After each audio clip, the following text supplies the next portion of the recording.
It's very strange, but these pieces of paper that people have so much faith in, if you read them very carefully, they're not promising to give you anything. They used to. When I was young, every dollar bill said on it you could redeem it in silver on demand.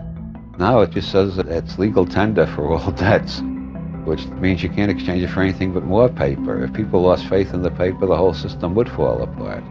Money in the modern world is just pure information. It's as abstract as information in cybernetic theory. Which brings up the question, how come people get to charge interest on distributing information?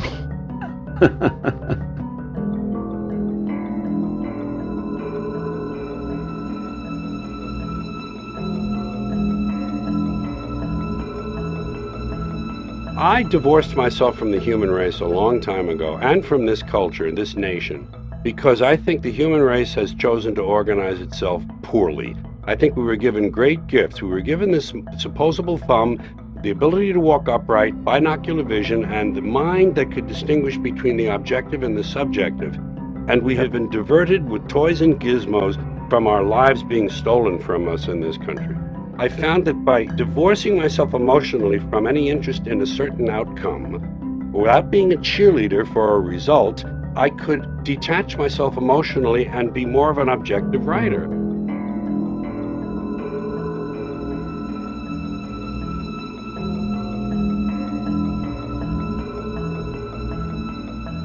For those who think that this is just primarily an angry white male movement, is that if our ancestors would have been armed, they would not have been slaves.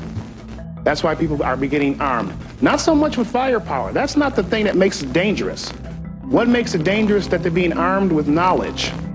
What you're gonna see is a growing number of citizens, and you're seeing that now, that's why we're here, move away from the authority that is here and begin to create their own constitutional authority. You're going to begin to see this in the resurgence of the common law courts, the formation of the militias. That's what came first to defend ourselves.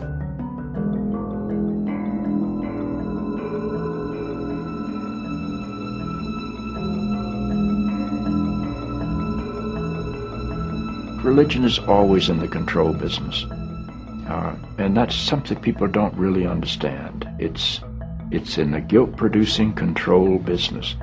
And if you have heaven as a place where you're rewarded for your goodness and hell as a place where you're punished for your evil, then you sort of have control of the population. The church doesn't like for people to grow up because you can't control grown-ups. That's why we talk about being born again.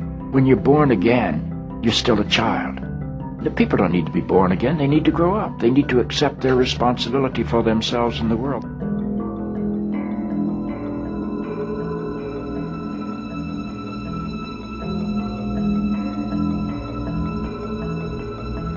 This is the real news about a century. It is highly feasible to take care of all of humanity at a higher standard of living than anybody has ever experienced or dreamt of, to do so without having anybody profit at the expense of another, so everybody can enjoy the whole earth. The scientists have said is necessary. The scientists say very clear, you could make the world work and take care of 100% of humanity at the highest standard of living than anybody has ever known, despite an increasing population, but you can't do it with the barriers any more than you can try to run the human organism with a wall between the ear and the eye and the stomach.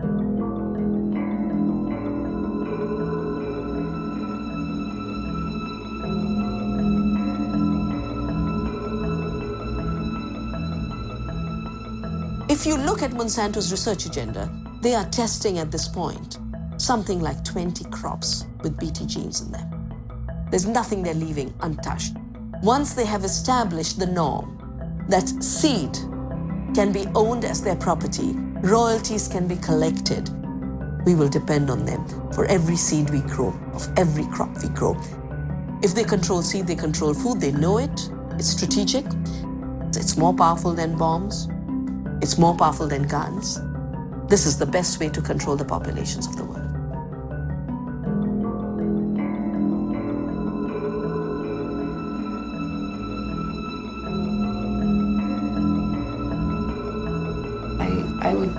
I would do it again. I'd like to do it better, differently, smarter.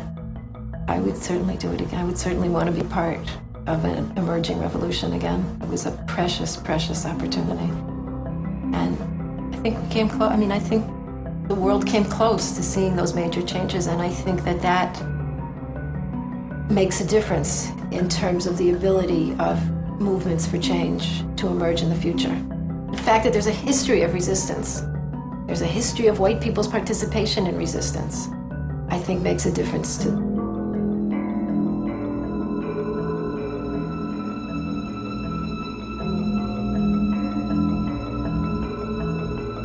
There really is no they. I really believe. I mean, there are obviously they in a temporal sense. There's an arrogant group of people that have maintained power for long periods of time. They continue to do so. But we still support that. There's really only us.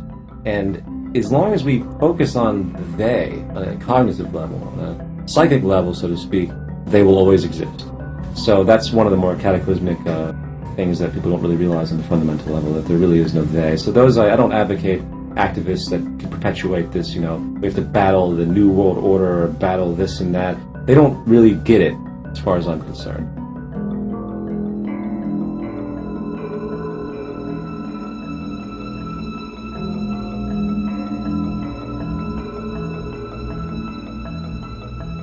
The universe is a novelty producing and conserving engine of some sort.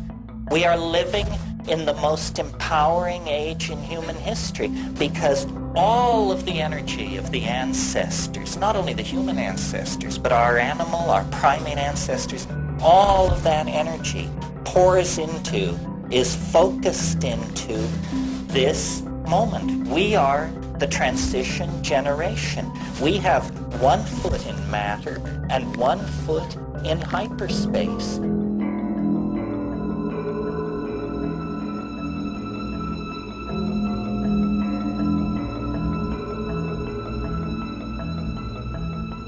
Why was no one fired? And not only that, let's say the worst scenario is true, and this was a case of like the Reichstag fire of Germany. Well then, shouldn't many important people in this country be going to jail? Well, the United States' ego won't let that happen, will they? They're not about to put their leaders in prison. Because this country will impeach a president for cheating on his wife, but we won't impeach a president for lying to us and taking us to war where thousands are killed?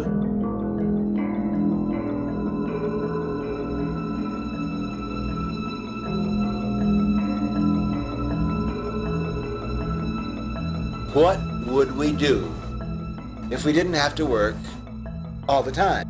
The answer to the new question, what is human life about? What are we going to do with all this time? Up until this time, you've had to work. We now realize that it's an insult for any American citizen to be forced to do a job that can be done better by a machine. I propose this. I want you to think about this. Let's realize that work is something done by robots. So the new motto becomes, robots work, human beings perform.